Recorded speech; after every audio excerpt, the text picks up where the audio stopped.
Hola amigos y amigas del canal Opositar es Fácil, soy Eugenio Martínez y hoy continuamos con el primer tema para la oposición al cuerpo de la Guardia Civil. Hoy continuamos con este tema y pasamos al Pacto Internacional de Derechos Económicos, Sociales y Culturales. Las siglas, si las tenéis que o apetece aprenderlas, vienen en inglés. Y son las que os pongo ahí, ICESCR, eso es sus siglas en inglés. De aquí tenemos que tener en cuenta cuándo se firmó y cuándo entró en vigor. Se firmó el 16 de diciembre de 1966 y entró en vigor el 27 de julio del 77. Esto sí que puede ser motivo de pregunta. Dentro del Pacto Internacional de los Derechos Económicos, Sociales y Culturales, tenemos que tener en cuenta que es un tratado multilateral que reconoce los derechos económicos, sociales y culturales y establece mecanismos para su protección y garantía. Fue adoptado por la Asamblea General de las Naciones Unidas en 16 de diciembre del 66.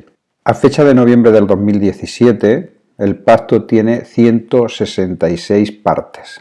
El pacto está dentro de la Carta Internacional de los Derechos Humanos, junto con la Declaración Universal de los Derechos Humanos y el Pacto Internacional de Derechos Civiles y Políticos. El pacto es supervisado por el Comité de Derechos Económicos, Sociales y Culturales de las Naciones Unidas. En su artículo 1 dice que todos los pueblos tienen el derecho de libre determinación. Esto es quizás un punto de los importantes a tener claro. ¿Qué dice el artículo 1 del Pacto Internacional de los Derechos Económicos, Sociales y Culturales? Y en virtud de este derecho establecen libremente su condición política y proveen asimismo a su desarrollo económico, social y cultural. En el artículo 2 tenemos que tener en cuenta que los Estados partes del presente pacto se comprometen a adoptar medidas tanto por separado como mediante la asistencia y cooperación internacional, especialmente las económicas y técnicas, dentro de los recursos de los que dispongan, y la finalidad es conseguir progresivamente la adopción de medidas legislativas, la plena efectividad de los derechos que aquí se reconocen. En los Estados partes, en el presente pacto, se comprometen a garantizar el ejercicio de los derechos que en él se anuncian y sin discriminación alguna por motivos de raza, color, sexo, idioma, religión, opinión política u otra índole, de origen nacional o social, posición económica, nacimiento o cualquier otra condición social, sin que haya ningún tipo de exclusión.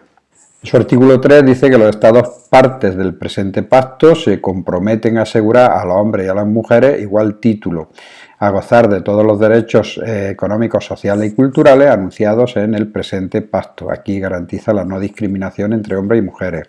En el artículo 4 establece que los Estados que componen este pacto reconocen que el ejercicio de los derechos garantizados en él, el Estado puede someter estos derechos únicamente a las limitaciones que determine la ley, solo en la medida compatible con la naturaleza de esos hechos y con el exclusivo objeto de promover el bienestar general de una sociedad democrática. En el artículo 5 dice que ninguna disposición del presente pacto podrá ser interpretada en el sentido de reconocer derecho alguno a un Estado, grupo o individuo para emprender actividades o realizar actos encaminados a la destrucción de cualquiera de los derechos o libertades reconocidos en el mismo, o su limitación en medida mayor que la prevista en él. En el artículo 6 habla que los estados que están presentes en este pacto se reconocen el derecho a trabajar, que comprende el derecho de toda persona de tener la oportunidad de ganarse la vida mediante un trabajo libremente escogido o aceptado, y tomarán medidas adecuadas para garantizar este derecho. En el artículo 7 tenemos que los estados que componen este pacto reconocen el derecho de toda persona a gozar de las condiciones de trabajo equitativas y satisfactorias que le aseguren especialmente una remuneración que proporcione como mínimo a todos los trabajadores pues un salario equitativo igual, por trabajo de igual valor, o sea que todo el mundo que hace un trabajo similar cobre similar. Sobre todo asegure que las mujeres no cobren o no tengan una diferenciación por el hecho de ser mujeres con igual salario por un trabajo igual. Asimismo, dice en este apartado que las condiciones de existencia digna para ellos y para sus familias conforme a las disposiciones del presente pacto. O sea que lo que dice este artículo es que la remuneración sea igual a todas las personas que realizan un mismo trabajo o similar y que no se discrimine a las mujeres por el hecho de serlo. Asimismo, dice que se garantice un ingreso, una existencia digna para que estas personas y sus familias puedan tener unas condiciones dignas de vida. Luego, el apartado B habla sobre la seguridad y la higiene en el trabajo. En el C habla de la igual oportunidad para todos a ser promovidos dentro de su trabajo, siempre en lo que es la promoción interna para categorías superiores, sin que se tenga en cuenta más consideraciones que factores de tiempo de servicio y capacidad. El descanso, el disfrute del tiempo libre, la limitación razonable de la hora de trabajo y las vacaciones periódicas pagadas, así como que sean remunerados los días festivos. Esto es lo que dice el artículo 7 en cuanto al trabajo. El artículo 8 habla de los estados partes se comprometen a garantizar el derecho a toda persona a fundar sindicatos y a afiliarse al de su elección, simplemente sujetos a los estatutos correspondientes para promover y proteger sus intereses económicos y sociales. O sea que en el artículo 8 habla de la elección, la libre sindicación. También habla de que los sindicatos puedan formar federaciones o confederaciones nacionales, que estos sindicatos a su vez se pueden agrupar en federaciones o confederaciones nacionales.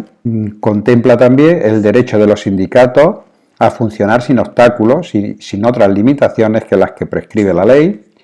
Y contempla el artículo 8 también el derecho de huelga ejercido a la conformidad de las leyes de cada país. Este artículo no impide someter a restricciones legales el ejercicio de estos derechos por los miembros de las Fuerzas Armadas, de la Policía o de la Administración del Estado.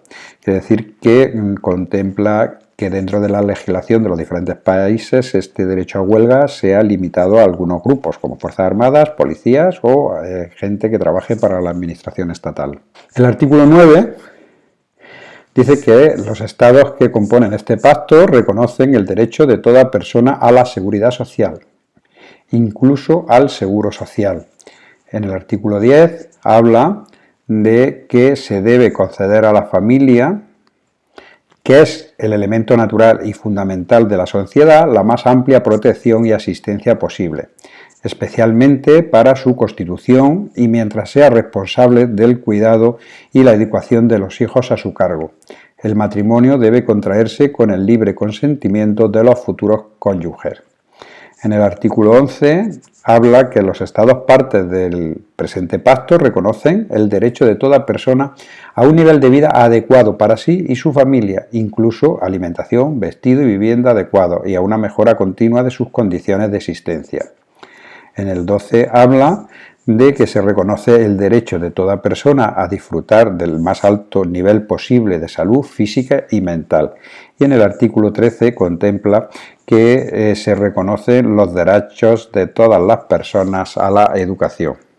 Por último, el artículo 27 contempla que este pacto entrará en vigor transcurridos 3 meses a partir de la fecha en que haya sido depositado el 35º instrumento de ratificación o de adhesión en poder del Secretario General de las Naciones Unidas.